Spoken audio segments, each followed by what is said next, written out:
What you're about to listen to is part 2 of a multiple-part series focusing on the American Civil War. Now, with every story in history, but particularly this one, context is crucial. And if you haven't listened to part 1, I'd highly recommend going back and listening to part 1 so that you're not picking up partway through the story. But if you're someone who is just along for the ride and just doesn't mind picking up in the middle of the story, by all means, continue listening. And really quickly, before we start off this episode, I would like to take a brief second to first say thank you for all the continued support that you listeners out there have been showing with spreading the show word of mouth and leaving reviews on websites like Podchaser or iTunes, things like that. What helps the most is if you subscribe to whatever podcast player you're listening to it on, so that you always get a new episode when it comes out, but that helps us get found better in the search rankings. And the other thing that I'd like to very uncomfortably bring up is support for the show. So podcasts, while they don't cost a lot of money, they do have some small costs involved, things like media hosts, and just time involved. However, there are much larger costs involved with audio equipment and stuff like that. And like I've always said, donations to the show are never expected, but are always highly appreciated. And if you look at the published date of this episode versus the one before it, you'll notice that nearly a month transpired between episodes being put out.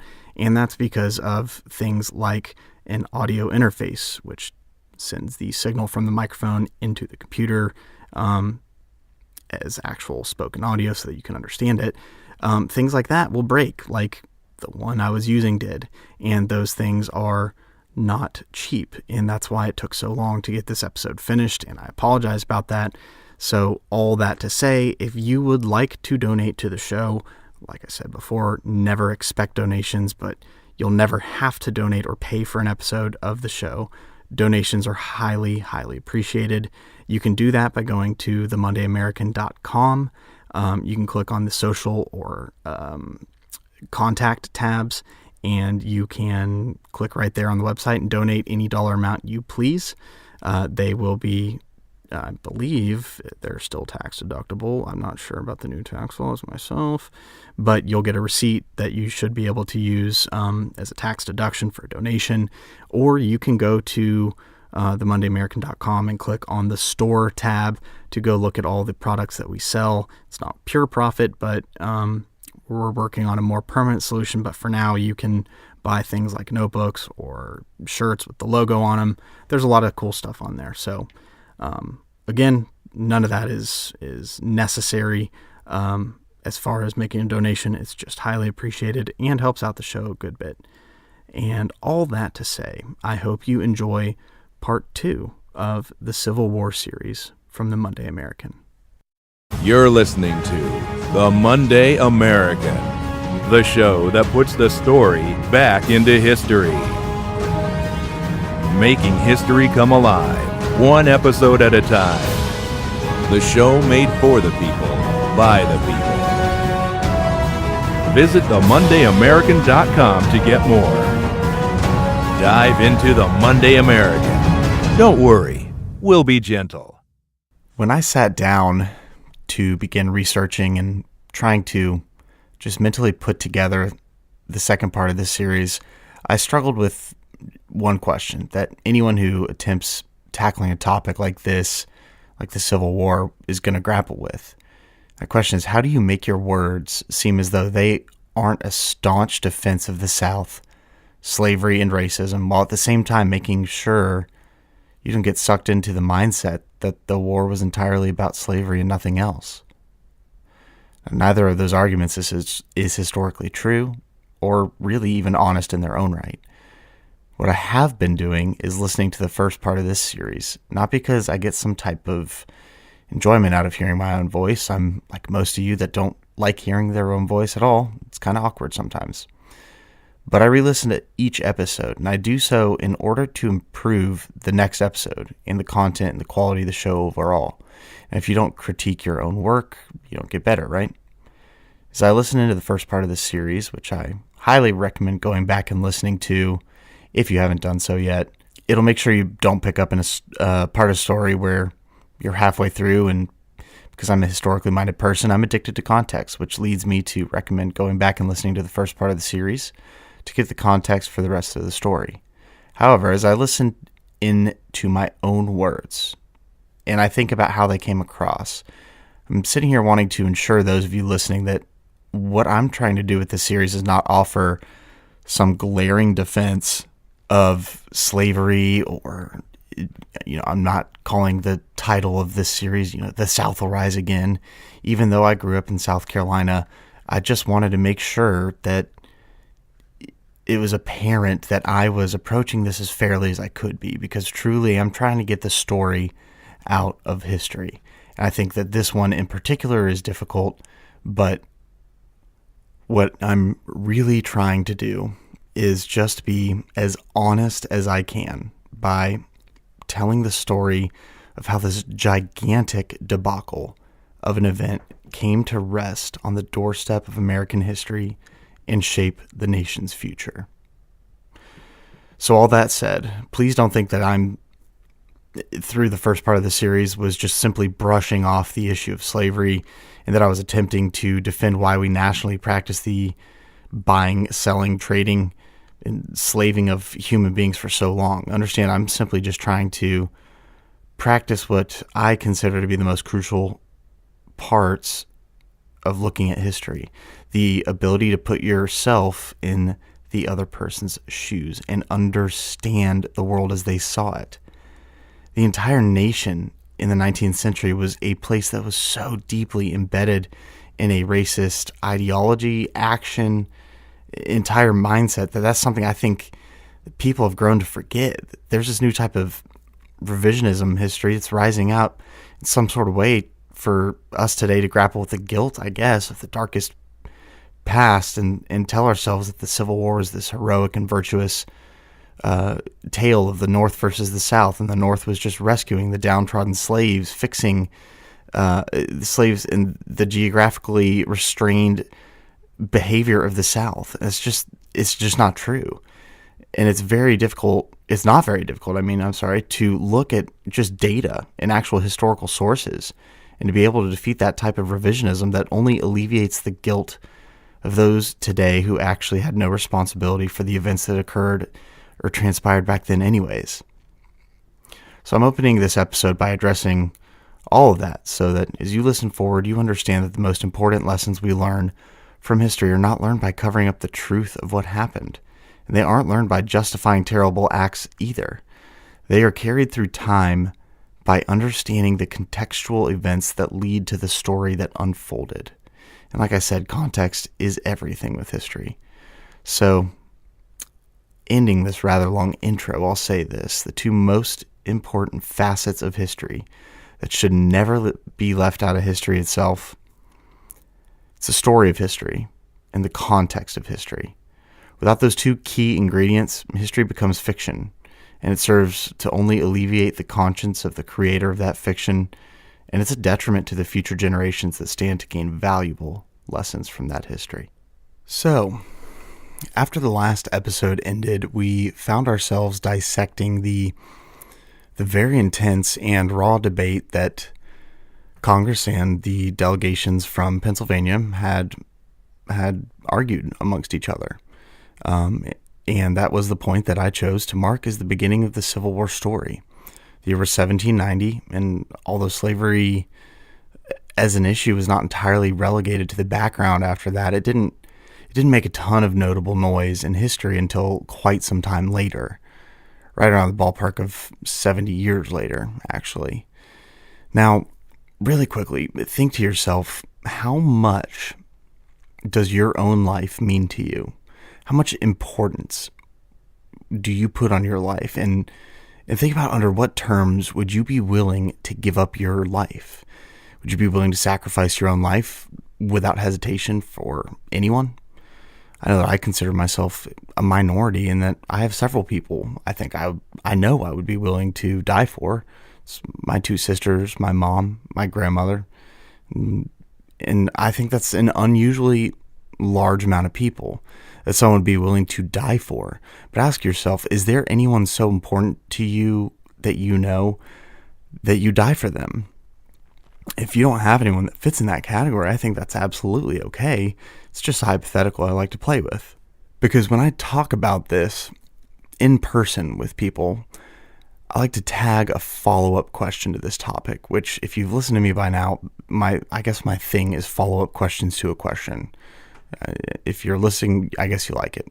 I'm just realizing that. I'll stop, but I won't. So the follow-up is, it's a bit trickier than the original. Is there any cause, movement, or ideology you hold in which you know for a fact you'd be willing to become a martyr for? So it's hard enough imagining dying for a person, but could you so strongly have a belief itself that you would be willing to die for that cause or that idea? I don't think most of us hold so strongly to a belief or even a set of beliefs that we could lay down our life for that cause pretty much without hesitation. Now, the reason I'm bringing all this up is because on December 2nd of 1859, a man named John Brown, he did just that. He became perhaps the single most effective martyr in the history of America. His death and his actions leading up to that fateful day were by no small measure a catalyst to put into motion the events that start the deadliest war in our country's history. A war in which brothers fought brothers and neighbors killed neighbors. So on November 2nd of 1859, John Brown made a fairly bold claim when he stated, quote, "Now if it is deemed necessary that I should forfeit my life for the furtherance of the ends of justice, and mingle my blood further with the blood of my children, and with the blood of millions in this slave country whose rights are disregarded by wicked, cruel, and unjust enactments, I submit. So let it be done."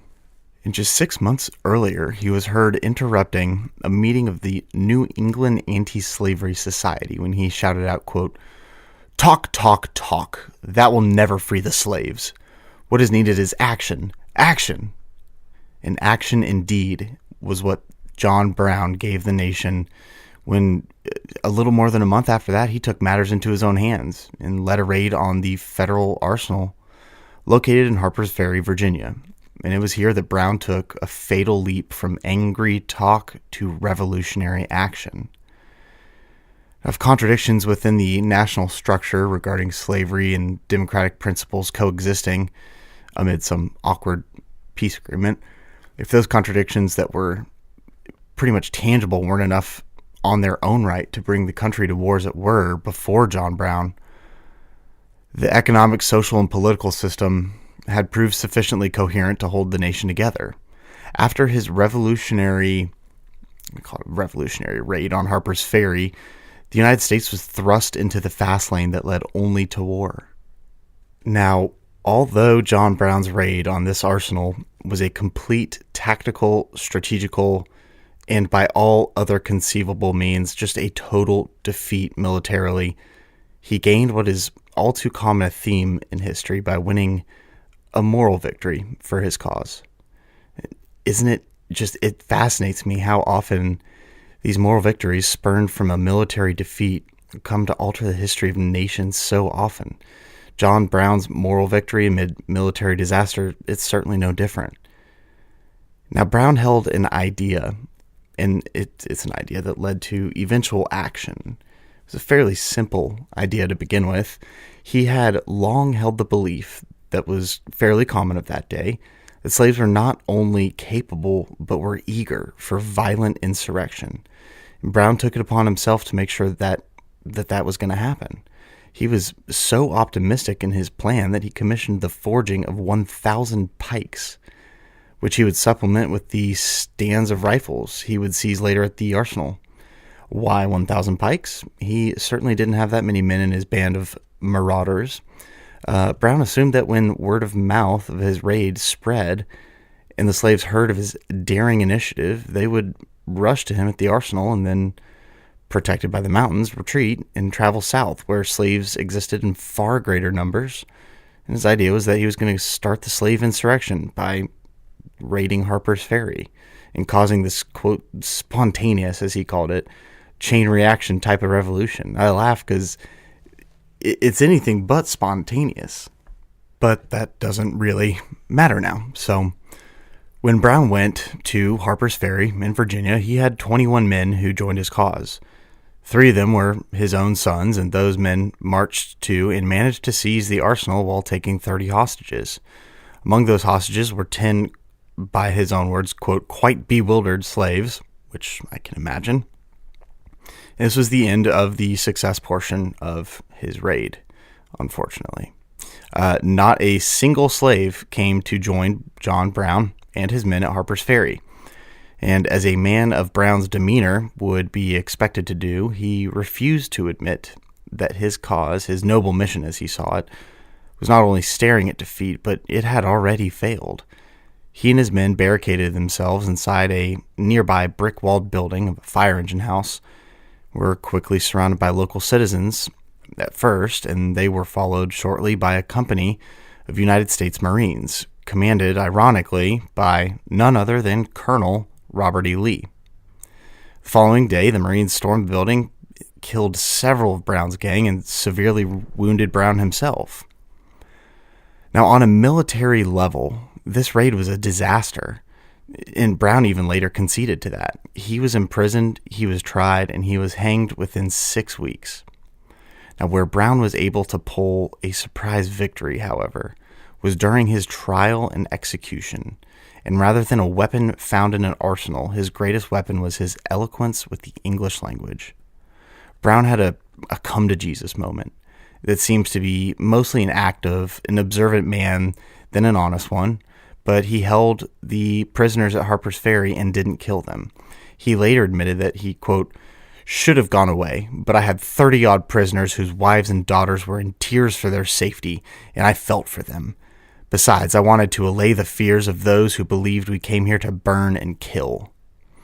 And this began to win over the sentiment of the public, and they saw him as a man who surrendered to his cause with the noblest virtue, and as he said himself, quote, I never did intend to murder or treason or to excite or incite slaves to rebellion or to make insurrection.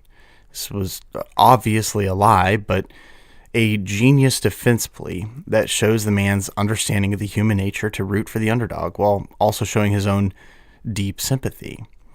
Now, the reality about all his deep sympathy is that on May 24th, 1856, just 3 years before this incident, in Pottawatomie Creek, Kansas, a group of men were led by none other than our best buddy, John Brown, when they encountered 5 pro-slavery settlers. And what they did from there was they proceeded to hack all 5 of the men into pieces and mangled their bodies together. But that didn't matter now because Brown had played the game perfectly with the cards he was presented. He had secured himself as the martyr, the soon-to-be martyr, that would spark the fire of freedom for slaves, one way or the other. Brown's defense attempted a plea of insanity, which was not far from the truth, as insanity did run in his family, but Brown would hear none of it. Any plan to break him out would have been even more insane, as the military guards surrounding Brown had swollen to 1,500 men on the day of his execution. Before Brown was hung, he made his last statement that ultimately ignited the nation over the issue of slavery, when he said, quote, I pity the poor in bondage that have none to help them. That is why I am here. Not any personal animosity, revenge, or vindictive spirit. It is my sympathy with the oppressed and the wronged that are as good as you and as precious in the eyes of God. And he was able to secure himself as the spark that set the fire of the debate that consumed the nation for the next 2 years. As he walked towards his scaffold that would hang him until he died, he handed a note to one of his captors, and what was ultimately his moment of prophetic wisdom, because the note stated that the type of insurrection he had attempted, it just wouldn't be sufficient to free the slaves, and that only a vast civil war was capable of ending the violent slave system. And that note read, I, John Brown, am now quite certain that the crimes of the guilty land will never be purged away but with blood.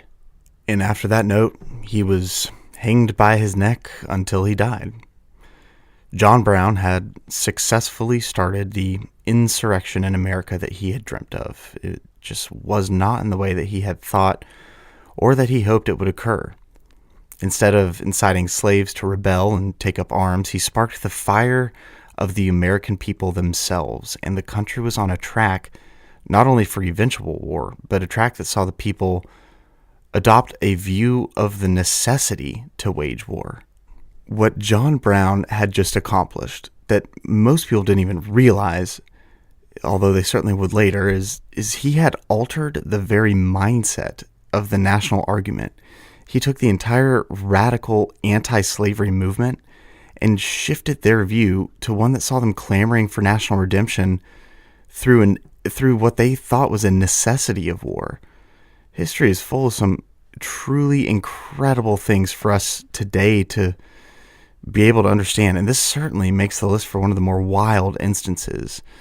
I'm one of those history guys who thinks that although history is typically considered the past, I believe history is an inevitability of sorts, and that inevitability or the natural order of the world in a way dictates that things are going to happen regardless of what certain people decide to do. And this is one of those occurrences where the inevitable, is tremendously sped up through the actions of just one man. One man was able to speak a few well-placed words that essentially changed the future of the country, well, for that matter, the world, really, in a way that he could never have even conceived to be possible. But that's the beautiful part about history. That speculation is essentially meaningless because history deals with facts, and it doesn't matter how much we decide to speculate and debate. It happened the way that it happened. The result of the actions of John Brown, obviously, it wasn't an immediate armament or immediate conflict breaking out, but it absolutely was the last real piece of the puzzle that ensured that there was no other alternative to war, even though the people at the time thought otherwise. Now, what's interesting about all of this is the somewhat awkward position that politicians were finding themselves in while watching reactions from the public and the world to the remarks and actions of John Brown. The Republicans of the day, though they were far more conservative than the radical abolitionist, found themselves attempting to navigate a seemingly impossible situation in which they were forced to pick up their own political poison. If they denounced Brown too strongly, they would come across as a pro-slavery advocate and surely would lose a coming election. But the failure to admonish him at all would ensure that they lose the vote of pretty much any pro-slavery voter. I think it gives a lot of credence to the quote that politics and sausage making are not for the weak of heart. Perhaps the most talented at avoiding this political pill of poison was the famously moderate and cautious Republican from the state of Illinois who went by the name of Abraham Lincoln. He calculated the effect of Brown politically, and he was able to navigate these treacherous waters by embracing them head on. He spoke frequently about Brown, and when doing so, he always called him wrong, sometimes even insane, noting that, quote, "An enthusiast broods over the oppression of a people till he feels commissioned by heaven to liberate them, which ends in little else than his own execution." The difference in the mass of Republicans who succumbed to the political death in the John Brown fallout versus the, overwhelming success is what I'd call it, that Lincoln experienced. It was his ability to anticipate the attacks of the Democrats before they were able to be launched at all. Lincoln denied that either he or even a single Republican had supported Brown, and on December 5th of 1859, he gave a speech in Kansas where he told his audience, quote, "Old John Brown has just been executed for treason against a state. We cannot object, even though he agreed with us in thinking that slavery is wrong. That alone cannot excuse violence, bloodshed, and treason. It could avail Brown nothing that he might think himself right." Lincoln was able to find that delicate balance that so many others sought after, and that was obviously something he was eventually known for, giving some of the greatest speeches in history. Unlike others who were uncomfortable with how to handle that political plight, Lincoln embraced it.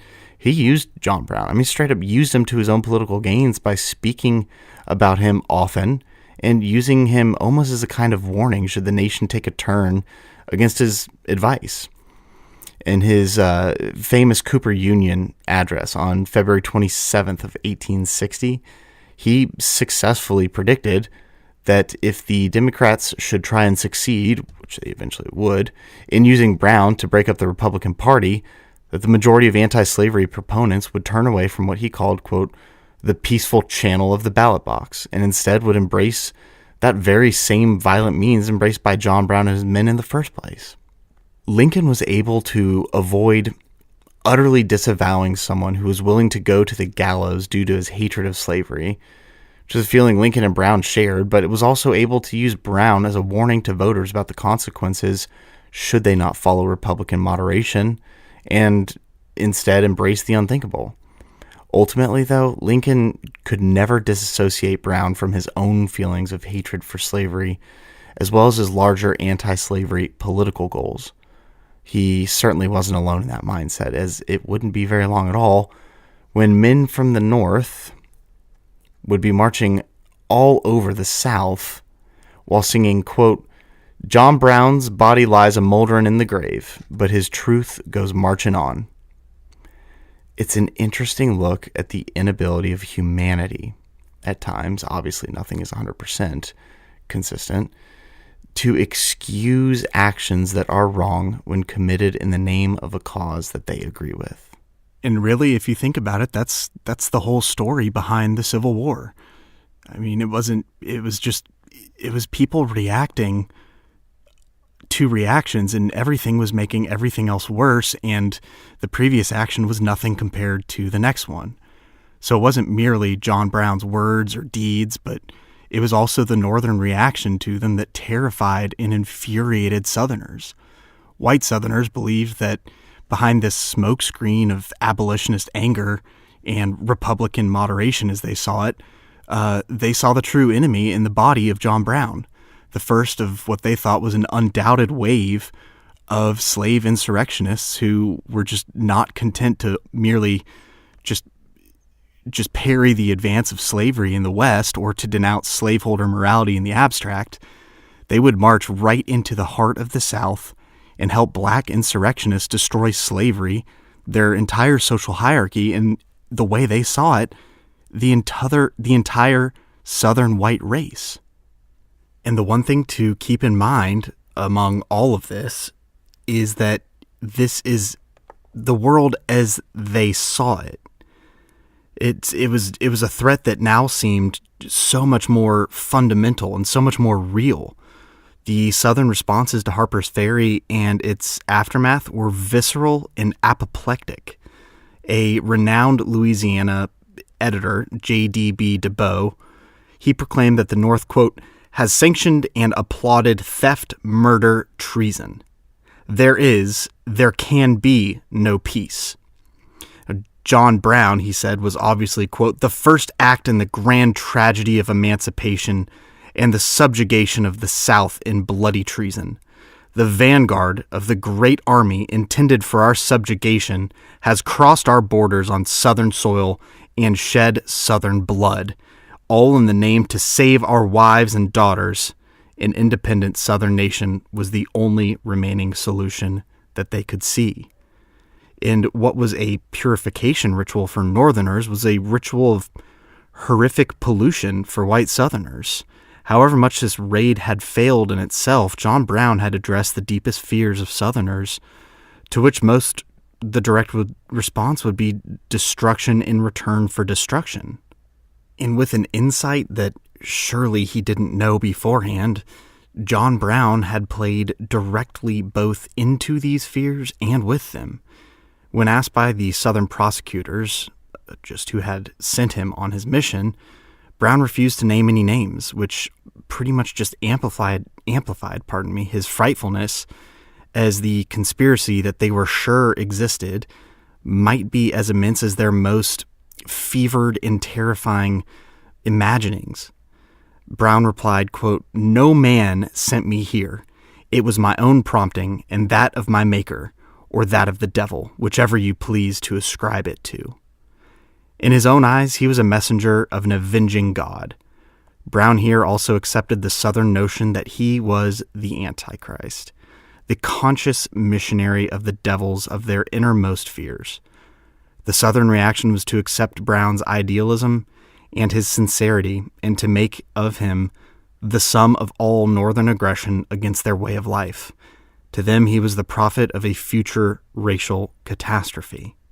Now, I'm saying all this so that we can paint an accurate picture of the slippery slope that the country was just heading towards. Under these circumstances, white Southerners assumed that all Northerners were pretty much evil unless they proved themselves otherwise. 6 days after Brown's hanging, a woman named Julia Gardner Tyler, who was a teenager in Virginia, wrote to her mother, quote, "If there is not an important demonstration on the part of the North towards the South, I think disunion will be the consequence." But if Brown had been sincere, and if he was being heralded in the North, what demonstration would possibly be good enough in the minds of these Southerners? Their minds were already made up. The most common reaction was to call for armed Southern unity in the face of their aggressor. The future Confederate commander James L. Kemper told the Virginia General Assembly that, quote, "All Virginia should stand forth as one man to say to fanaticism in her own language, wherever you advance a hostile foot upon our soil, we will welcome you with bloody hands." And Assemblyman O.G. Meminger, I'm not sure, he added even more simply, quote, "The North and South are standing in battle array." Now, it wasn't just John Brown or his shadowy circle of these unnamed co-conspirators that Southerners knew that they were going to fight, but the whole North. It was embodied in what they called the Black Republican Party. And you have to remember, this was their scapegoat enemy. They believed the entire North was in a conspiracy against them. They believed John Brown had served as this vanguard for the entire North. Despite Abraham Lincoln and his party's efforts to distance themselves from Brown, Southerners angrily tied Brown and his raid directly to the Republicans during the ensuing months. For example, as Governor John W. Ellis of North Carolina put it in early 1860, he said, quote, "How can the South expect protection to property from those who aid and abet the assassin and murderer, as this party did in the case of John Brown?" And in an editorial article, a Mississippi politician wrote that Republicans were, quote, "are our enemies and we are theirs. They have declared war upon us, and I am for fighting it out until the bitter end." So John Brown would very soon have his prophetic way. The Union would crumble within a year of his execution, and the Civil War would follow. Now, whether the ensuing mass sacrifice could purge the nation, it remained to be seen, but the spectacle would be terrible to uphold. In the aftermath of John Brown's raid, the U.S. seemed deeply and permanently divided. The North and South appeared to have very little in common except for fear and anxiety about the future of the Republic. So divisive was the reaction to Brown's raid that the idea of disunion and even civil war, which were notions that were largely inconceivable just a few months before, they became increasingly prevalent. But beneath the angry talk of sectionalism, Americans still shared a great deal, even as late into the whole ordeal as 1859. It was slavery. It was an institution older than the Republic itself that ultimately cast a dark cloud over the nation, overshadowing commonalities, polarizing sections, and oversimplifying complex questions and issues. It was an issue that severed the nation and would eventually lead to secession and a very bloody civil war. Now, I do think it's fairly important to take a quick step back and realize the people and the country that we're talking about, realize who these people are and kind of the social norms of the days. So at the mid-century, Americans were involved in a lively and evolving nationality. It included a shared history, language, religion, and a booming market economy, and they took pride in their revolutionary heritage and Republican ideals. Americans in both the North and South believed in progress and wanted their republic to move forward. Hard work and self-denial were valued by most, and most sought to control themselves by holding themselves to high morals, although they often fell short of that goal. At one and the same time, they were big drinkers, and they were very much part of this evangelical revivalism.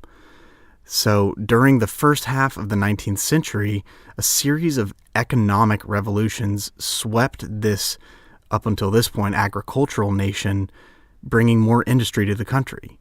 Americans were closer together, and they were helping to create a unique American identity.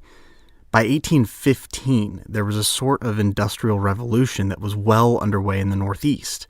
By the 1850s, it had fully embraced the manufacturing of textiles like hats and shoes, and machinery had spread to the Midwest and, to a much lesser extent, the South.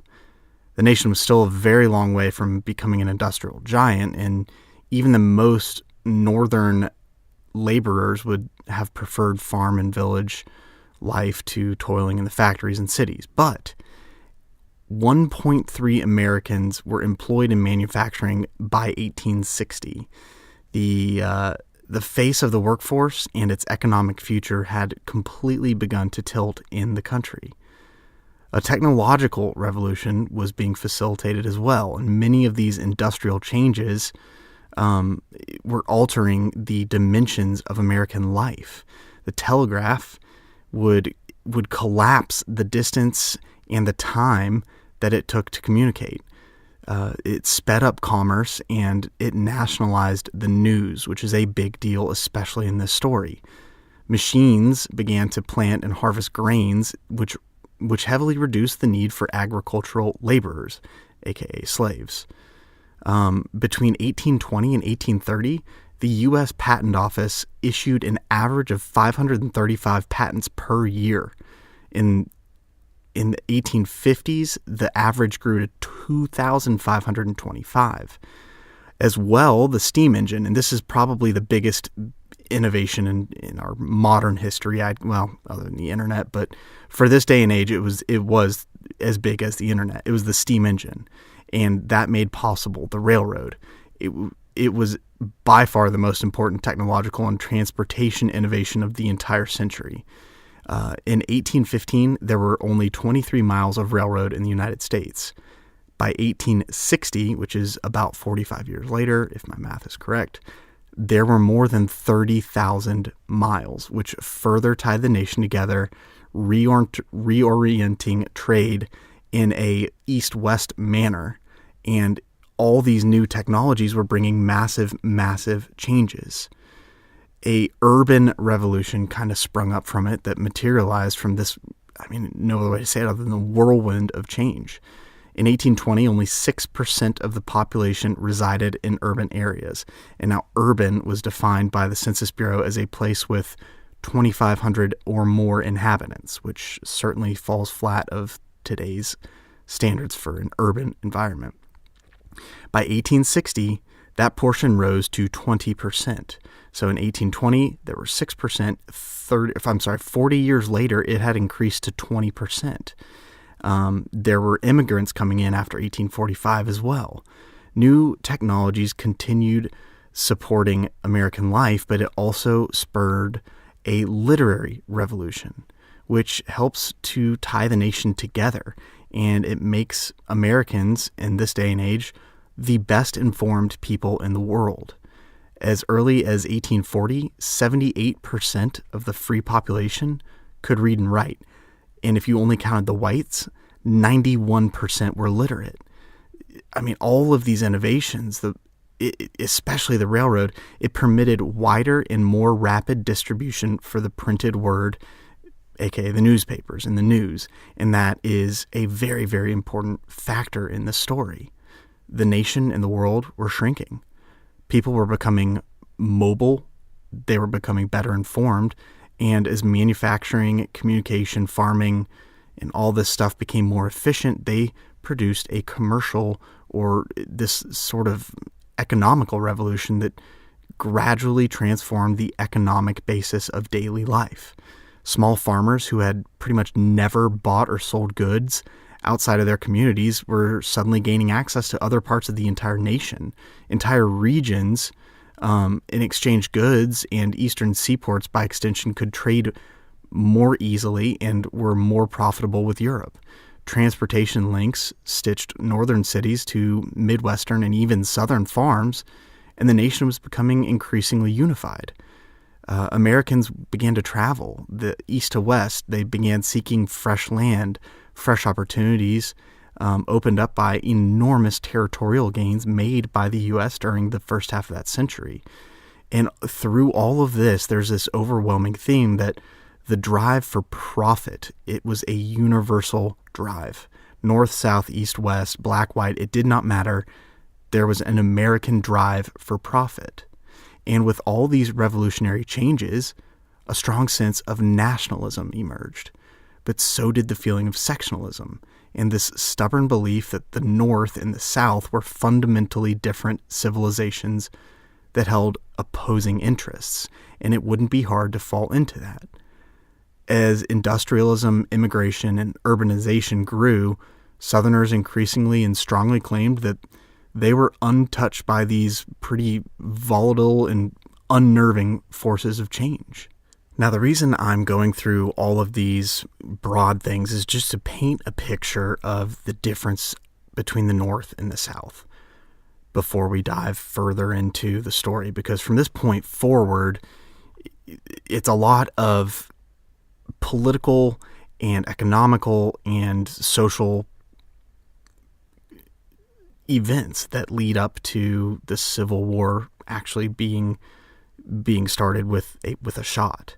So the North as a whole was obviously wealthier than the South, that it had a particularly dynamic and thriving market economy, and it absorbed much of the population increase. Now, although the vast majority of Northerners remained small farmers, they were becoming connected to that economy, by the rapidly growing transportation system, improvements in banking and marketing. They invested their capital in internal improvements, factories and schools, as well as new regions of farmland.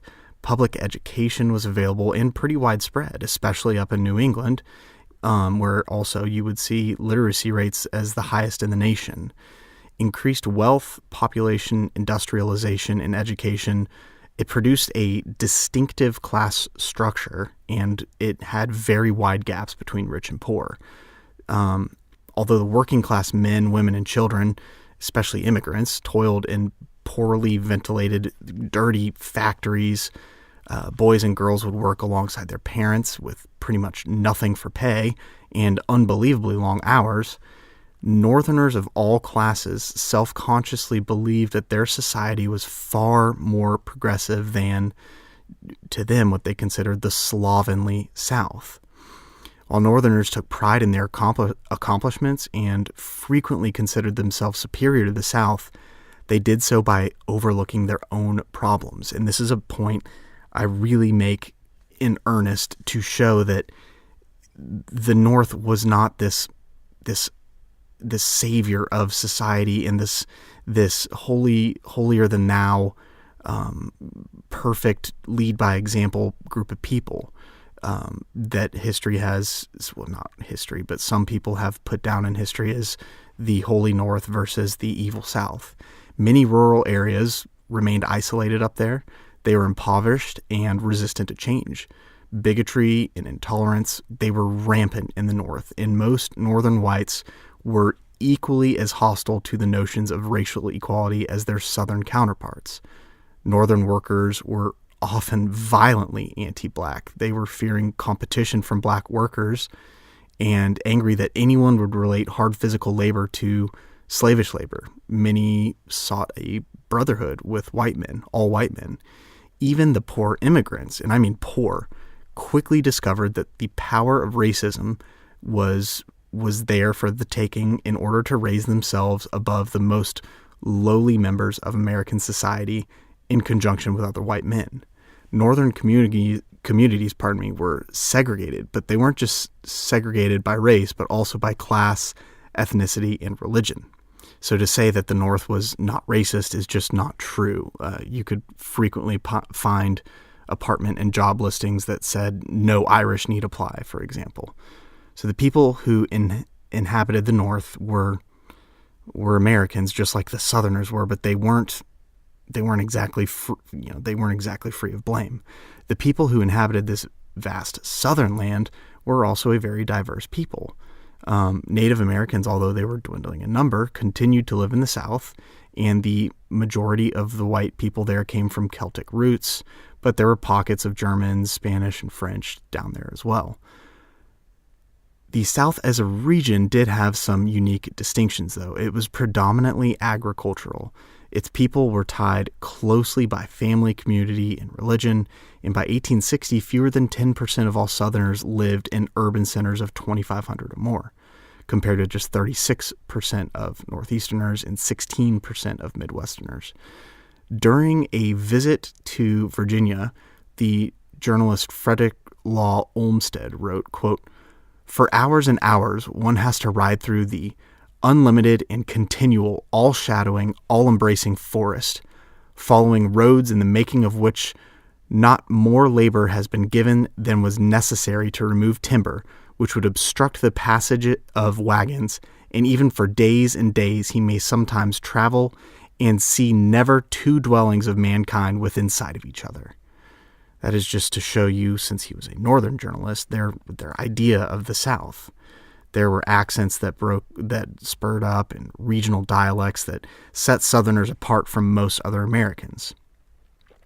There were modest farmers who were the bulk of the South, because they were an agricultural economy that made up the majority of the white population. They seemed to enjoy leisure more than Northerners and these Southerners appeared to indulge more in carnal pleasures such as drinking, smoking, boxing, or hunting. And these quote-unquote plain folk were fiercely independent. Success for them meant owning their own land and living as they pleased. And these distinctions struck that journalist from the North, Olmsted, and he wrote, quote, "The Southerner has no pleasure in labor. He enjoys life itself. He is content with being. Here is the grand distinction between him and the Northerner. For the Northerner enjoys progress in itself. He finds happiness in doing. Rest in itself is irksome and offensive to him." Now, this was a pretty big difference. But these differences, although they were wide and pretty jarring at times, they do not inalterably divide nations or cause wars on their own. For the United States, it was the institution of slavery, particularly its expansion westward, that forced disunion in the country. Slavery profoundly influenced the social, racial, economic, and political structures of the South, and by disrupting the nation's political system, it became the determining factor that pitted the North against the South. And even further within that issue was the issue of cotton. It made the big planters of the South the wealthiest group of men in the United States, and it enabled them to pursue what would be called an opulent lifestyle. As one historian put it, for richer and poorer, cotton was, quote, "the main chance in the antebellum South, and Southerners pursued it furiously." By the 1850s, even more than during the prior 50 years, the expanding world market in textiles and woven fabrics, mainly in England, but increasingly in New England and France, had turned the American South into a booming economy. So cotton was king, and that's why often there's the expression King Cotton. It created pretty much factories of their own in the field where large groups of slaves would work together in a well-organized fashion using tools to pick the cotton. There were other ways to generate wealth in the South, for sure, but whites of all classes recognized landowning and slaveholding as the absolute best routes to prosperity. Now, this is where slavery begins to interject beyond the North-South dichotomy and into the national debate picture for pretty much the biggest and last time. The slave South was expanding dynamically, and slaveholders would drive their labor force westward when they migrated onto fresh lands acquired by the United States. In this expansion, it alarmed a lot of Northerners who saw the West as free land to be taken up by free labor and free men, uncontaminated by what they considered the degrading use of black slaves and any physical presence of the alien black race. This was to them a fundamental culture clash, not just another form of competition for land. It concerned the whole future of the United States. One element of Southern expansion that really didn't seem to be much concern to the Northern whites was the concerted action of state and federal governments to push the Indians off the land that they believed was destined for their use. And again, this is something I'm bringing up just to show you that it was not just the Southerners who have some guilt on their hands. Following the Indian Removal Act of 1830, between 1838 and 1839, the United States Army banished the Cherokee tribe, who had by then become Christian farmers in Georgia, and they were banned from Georgia. There were 16,000 exiles forced to go to Oklahoma along what is known as the Trail of Tears. And of those 16,000, approximately 4,000 died of starvation and disease. When they envisioned the virgin prairies ready for their plows, Northerners wanted them clear of both African Americans and Indians. Now, in 1819, if we back up just a little bit, the first real political crisis, like real one, over slavery's expansion westward erupted. Missouri. It was part of the 1803 Louisiana Purchase, was ready to apply for statehood. Slavery had existed in this region during the French and Spanish occupation, but it seemed the territory would enter the Union as a slave state when Congressman James Talmadge Jr. of New York unexpectedly added an amendment to the bill for statehood that barred any more slaves from entering the region and would include a plan for gradual manumission, which is just gradually no more slaves. Now, before 1819, this is the part that really put a grind in the American political system. New states that were free or slave had entered the Union with relatively little controversy.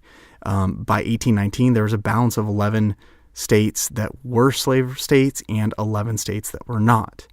And some Northerners were irritated by what they perceived as this increasing Southern domination of the House of Representatives, like I said in the last episode, due to the Constitution's 3/5 clause, which even though they fractioned it down and tried to account for the large number of slaves, it was not enough, and the slave owners' political power needed to be checked. Talmadge's amendment ignited a political firestorm. It raged for more than a year. The advocates for slavery began to push their positive good theory of slavery, and they were convinced that the institution had to spread just to stay alive. It's just not true. The two sides divided over how much power Congress could have over a state entering the Union, led to Thomas Jefferson getting into the debate. He was aging, but he was still politically alert. And he likened the Missouri crisis to, quote, a fire bell in the night, warning that serious division could lead to civil war. And Talmadge himself declared, quote, if a dissolution of the Union must take place, let it be so. If civil war, which gentlemen so much threaten, must come, I say let it come. And instead, largely thanks to the efforts of the Speaker of the House, Henry Clay, they achieved a compromise, which has gone down in history as the Missouri Compromise. It would enter the Union as a slave state, but Maine, which is originally part of the Massachusetts, which was also applying for statehood, entered as a free state, and it kept the balance to equal. Now, if you're more like me, you are a war history fanatic and you enjoy the military side of all of it much more than this kind of like textbook sort of history. But these are very, very important things that lead to the Civil War. And this beginning part of the story is very difficult to understand without all this information, but it's also difficult to communicate and to tell the story in a way that doesn't sound like a textbook you'd read in high school. So without boring you too much, that was the Missouri Compromise. And the nullification crisis is really one of the last big text type of events, textbook type of events that I think is vital to understand in order to get the whole picture of the Civil War. And it happened in 1828 when the South Carolina legislature, it published the South Carolina Exposition and Protest. And there were new tariffs introduced in 1828 that proposed a state could veto a federal law that it deemed unconstitutional. The tariff was a protective tax on imports. It was in effect a subsidy for the American manufacturers, almost all of whom were in the North. It was widely unpopular in the southern slave states, which were more dependent on imports than were northern industrial states, and which brought finished goods from the North which bought finished goods from the North at a higher price due to the tariff. So while they sold their cotton on an unprotected market, they had to pay higher prices to buy finished goods from their northern neighbors. Slaveholders called the 1828 tax the highest tax in U.S. history, by the way, quote, an abomination, and clamored for its reduction. South Carolina was, in particular, the only southern slave state with more slaves than whites, and this is in 1828. It was especially sensitive to the tariff, and it issued its protest. The author of the South Carolina Exposition was Vice President at the time, John C. Calhoun, who was a native South Carolinian with considerable political experience and influence. The theory of nullification is what he came up with, and it basically presented. He drew on arguments presented by Thomas Jefferson and James Madison in their Kentucky and Virginia resolutions, and it reasoned that the Union was a voluntary compact and that the Constitution granted the federal government very specific and very limited powers. Congress could tax to raise revenue, but not to shelter domestic industries from foreign competition. Such laws made Southerners, quote, serfs of the system, out of whose labor is raised not only the money paid into the treasury, but the funds out of which are drawn the rich rewards of the manufacturer and his associates in interest. The state could neither veto or nullify it. Calhoun later elaborated that the federal government would then be left with two choices, either to accept the decision of the state or refuse to follow the law or to pass an amendment to make the law constitutional. And John Calhoun maintained that if the federal government refused to recognize the state's power to nullify, the state could secede or leave the Union. And this is why this is such a crucial part of the story. This is the whole story of the nullification crisis, which I mentioned in the last episode. And even though the tariffs were being argued on the surface, underneath all of that, it was slavery that was the issue, because slavery made the South more dependent on all those imports. On September 11th of 1830, John Calhoun, he pretty much admitted that much in a letter to his friend Virgil Maxey when he wrote, quote, I consider the tariff but as the occasion rather than the real cause of the present unhappy state of things. The truth can no longer be disguised that the present domestic institutions of the southern states and the constant directions which that and her soil climate have given to her industry has placed them in regard to taxation and appropriation in opposite relation to the majority of the Union. That is to say that the slave South, which was the minority in Calhoun's mind, had to have some way to counter the majority position of the manufacturer-minded Northerners. And on November 24th in 1832, just weeks after Jackson's reelection to the presidency, a South Carolina state convention passed an ordinance of nullification. It rejected the tariff of 1828 as well as a lower tariff passed in 1832. And if the federal government opposed the convention's actions, here's the first official threat that South Carolina would secede from the Union. In December, the state legislature moved to implement the ordinance and to allocate money to buy arms and to raise troops for themselves. Now, Jackson moved very quickly to silence South Carolina's dissenters. He persuaded Congress to pass the Force Act, which authorized him to use federal troops to enforce federal law in South Carolina, and he even dispatched soldiers into the forts in Charleston Harbor and appointed a man named Winfield Scott to prepare for a military confrontation. And this was the first time that the Civil War almost began right there. Armed confrontation was avoided pretty much thanks to the efforts of Henry Clay and a few other political leaders who believed that lowering the tariff would end the crisis. I don't know why this was not the issue to begin with, but despite the widespread unpopularity of the tariff among all these Southern slaveholders, the one thing I think is worth noting is that no other Southern state joined South Carolina in its blatant open defiance of the federal government. South Carolina stood alone. And that's the nullification crisis as well as the Missouri Compromise. But those two stories are crucial for the Civil War story because it shows just how frustrated and why these people were so frustrated. And it shows that it wasn't just slavery that they were fighting for. And it kind of was just slavery that they were fighting for. But it gives anyone listening a good picture as to how important slavery was, not for the racial implications, but for their entire livelihood. Slavery was an institution so deeply embedded and intertwined into American life at that point, in the South especially, that to just abolish it overnight would have devastated not just the South, but ultimately the entire country.